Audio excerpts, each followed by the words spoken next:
So moving up in time to the Middle Plains Archaic, about 3000 BC to 1000 BC. So during the Middle Plains Archaic, in addition to the McKean complex projectile points, which just a lot of them over there, the climate was cool, had good effective moisture, vegetation increased, and most of these sites I work on, a lot of the sites I work on is on the Porcupine Creek drainage. And today, Porcupine Creek is just barren of anything taller than that. And anyway, so during the Middle Plains Archaic, the creek supported alder, possibly birch, obviously willow, and it's entirely different than it looks today. So we're going to talk about 3 sites, this one, this one, this one. Again, here's Wright, here's Porcupine Creek drainage, here's Antelope Creek. Anyway, these 3 sites have something in common. Each one of them have house pits. And there have been 4 house pits, or pit houses, excavated in the Powder River Basin. And this is the 3 of the 4. The 4th one is about 30, 40 miles to the southeast of these sites. And so we're going to start with the Workhorse Site. And again, it had an early Plains Archaic component and a Middle Plains Archaic component. And so this is a Workhorse Site. And believe it or not, all these sites along the drainage have the word horse in them. That way I can remember where they're at. So this is Horse Creek. And so anyway, so this is the terrace. When Horse Creek Channel was active during the Middle Plains, actually this is on the floodplain. So the creek channel is up in here. And here's another view. This is where the pit house is located. Anyway, again, Jeff came out so we can determine where we're going to do our excavations. And anyway, so these are the block excavations. We've got 5,000, 6,000-year-old stuff, 4,000-year-old stuff. Anyway, so I had no idea. I had never excavated a pit house in my life. Anyway, I had no idea that we're going to run into a pit house, but I know now the anomaly looked funny. Jeff, when he did the mag map, it looked funny. Anyway, so I get into it, and it looks funny when I'm excavating. So when things look funny, I always cut a trench. That's my backup. Always cut a trench. So I cut a trench in there, and lo and behold, we got a pit house. So anyway, so I called John Albanese up and see what he thinks about the geology associated with the pit house. And here he's looking at it. And this is the close-up. Anyway, so we have this it comes down like this and like that. Anyway, so we have these little bands in here. And what happened, so we're on the floodplain. So what would happen is that the either seasonally or within every few years, they would flood, and then sediment would come into this pit.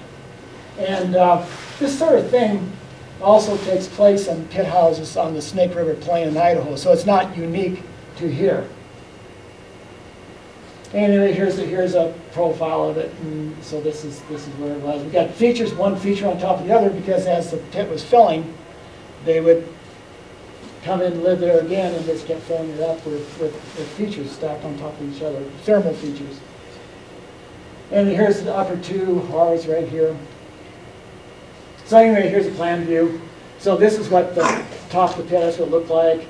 And so we have this stack of features on one on top of the other. And this is the bottom, and again, I left this in for control. This is the corner of the house pit. And this is this large feature on the bottom. It may be partially cultural, but I think what happened is that it was such a large oxidized soil level. My theory is that there was a fire that came through there, probably a natural fire. Anyway, so we got these 2 McKean complex projector points. This projector point is in 3 pieces. It was actually in 2 different hearth features. Anyway, so the Workhorse Site, the pit measured about 2.8 meters, by about 4 meters east-west, about 60 centimeters deep. And we had no post molds. None of the 3 house pits I've excavated have post molds.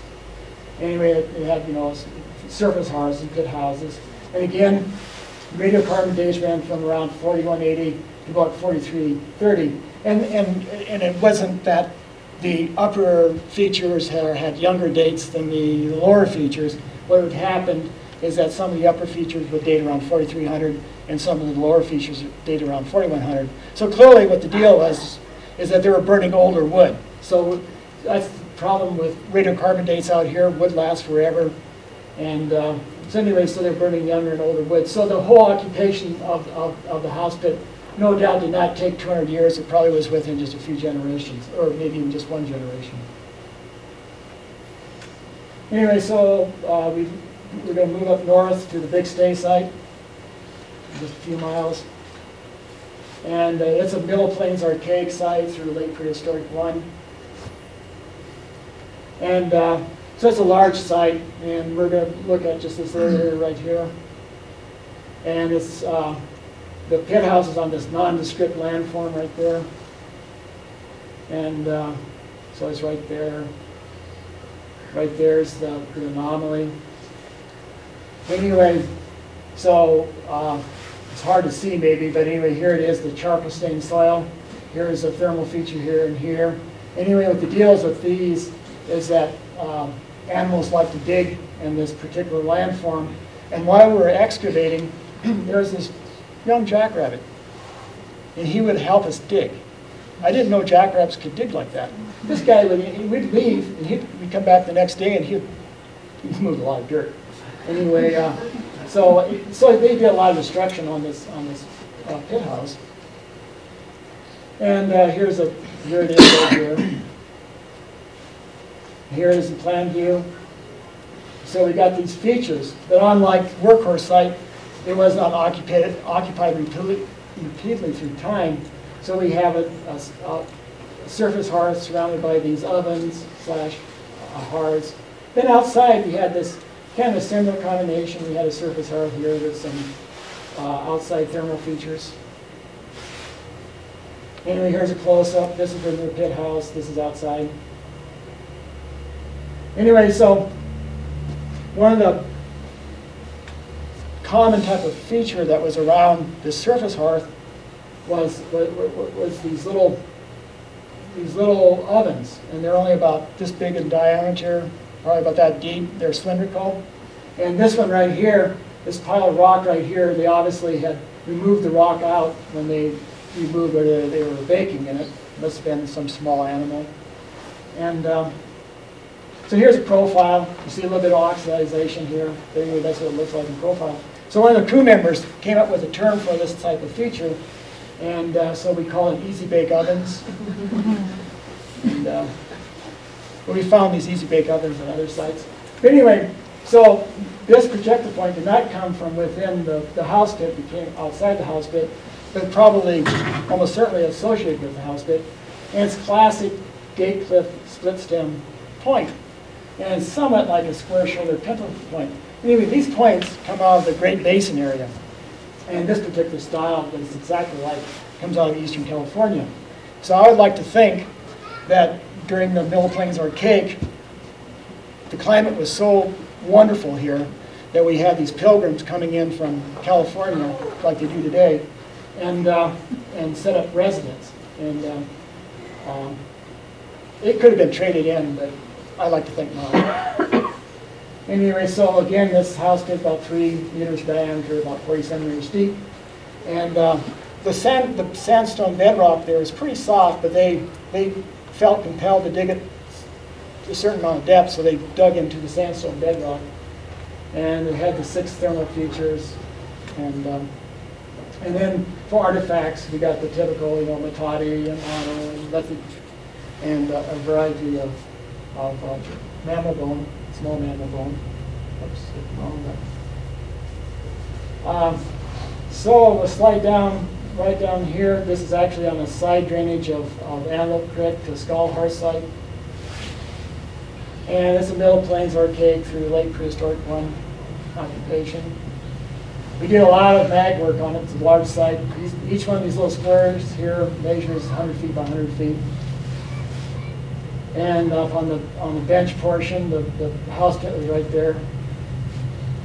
Anyway, by now I'm getting kind of, when I see this type of anomaly, I don't know if you can see it from where you're sitting, but you kind of get this little fuzzy anomaly. And this is the third one of these fuzzy anomalies. So by now I'm thinking, we've got a house pit. I mean, it's kind of like a signature. And so anyway, these are late prehistoric one features. Anyway, so it was late fall, 2 years ago we got started on this thing, and we started setting the canopy.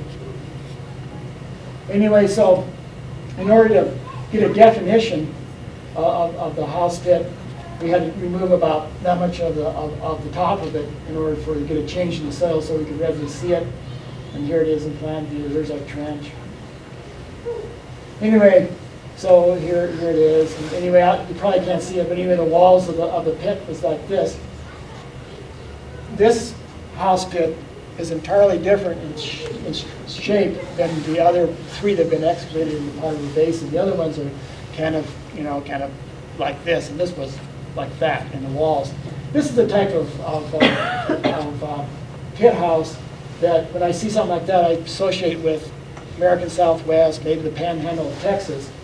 But so this is really a big deal for me. And this is the real pit house, not one of the phony ones. And here, so we're coming down, and we're just kind of opening up on top of the features. And we're getting a little closer, more cleaned out here. And again, we have that central hearth, surface hearth, surrounded by these ovens, maybe even storage units. Here it's well cleaned out.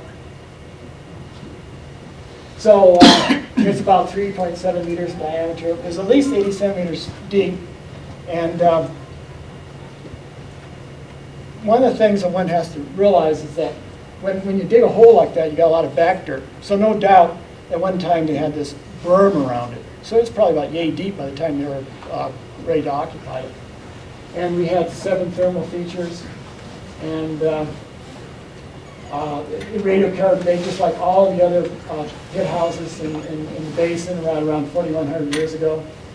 And artifacts, we got a mono and scrapers, some utilized flakes, and small intermediate amanda bone, no projectile points, no post molds.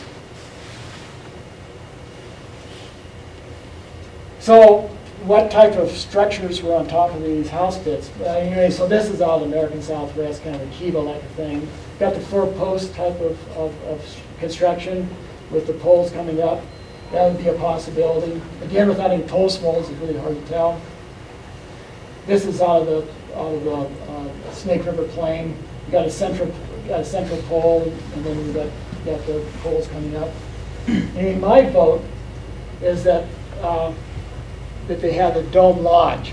Anyway, so we know that around 4,000 years ago, there was a lot of available shrubs, bushes, trees for these people to use, and being alder and willow. So and dome lodges were, I'm sure, very, very popular at that time. So I could just envision making a big dome lodge over the top of the pit, covering with skins. And that would account for not finding any post molds.